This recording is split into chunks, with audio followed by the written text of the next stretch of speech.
அனைவருக்கும் கிருஷ்ண ஜெயந்தி நல்வாழ்த்துக்கள். வாங்க கோலத்தை பார்த்துக்கிட்டே கதையும் கேட்கலாம். பாண்டவர் ஐவருள் யார் கிருஷ்ணரிடம் அதிக பக்தி கொண்டவர் என்று தெரிந்தவர்கள் கமெண்ட் பண்ணுங்க. பாண்டவர் ஐவருள் யார் கிருஷ்ணரிடம் அதிக பக்தி கொண்டவர் என்று கேட்டால் சொல்ல முடியாது. ஒவ்வொருவரும் அவர்கள் மீது தங்கள் உள்ளத்தில் மிகுந்த பக்தி கொண்டிருந்தனர். ஆனால் சற்றும் வெளியில் தெரியாத பக்தி ஒருவருடையது. அவர்தான் சகாதேவன். ஆனால் அந்த சகாதேவன் தான் பாண்டவர் ஐவரும் பாரத யுத்தத்தில் உயிர் பிழைத்து வாழ காரணமாயிருந்தவன்.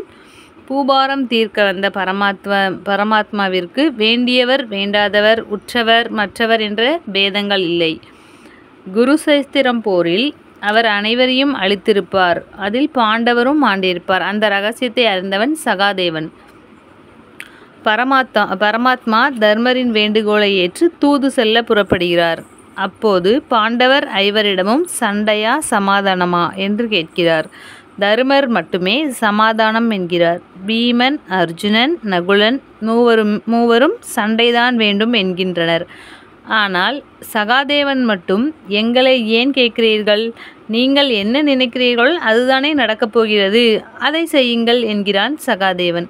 சகாதேவன் ஜோதிடத்தில் சிறந்தவன் என்பதால் இவன் ஏதோ உள்ளர்த்தம் வைத்து பேசுகிறான் என்று உணர்கிறார் ஸ்ரீகிருஷ்ணர்.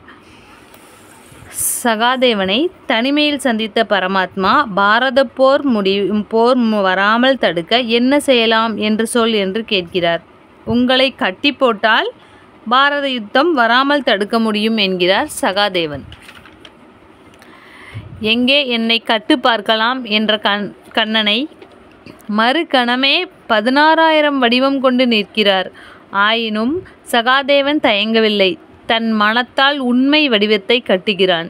அதற்கு மகிழ்ந்து கண்ணன் உனக்கு என்ன வரம் வேண்டும் என்று கேட்க சகாதேவன் ஐவர் உயிரையும் காத்தருள வேண்டும் என்று கேட்க அவ்விதமே அருள் புரிகிறார் கண்ணன்.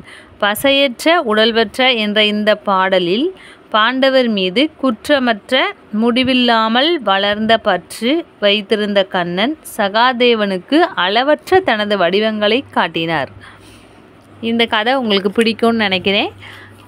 கதை பிடிச்சிருந்தால் லைக் பண்ணுங்கள். இதே மாதிரி ஒவ்வொரு கோலத்தோட ஒவ்வொரு கதையை கேட்கலாம்.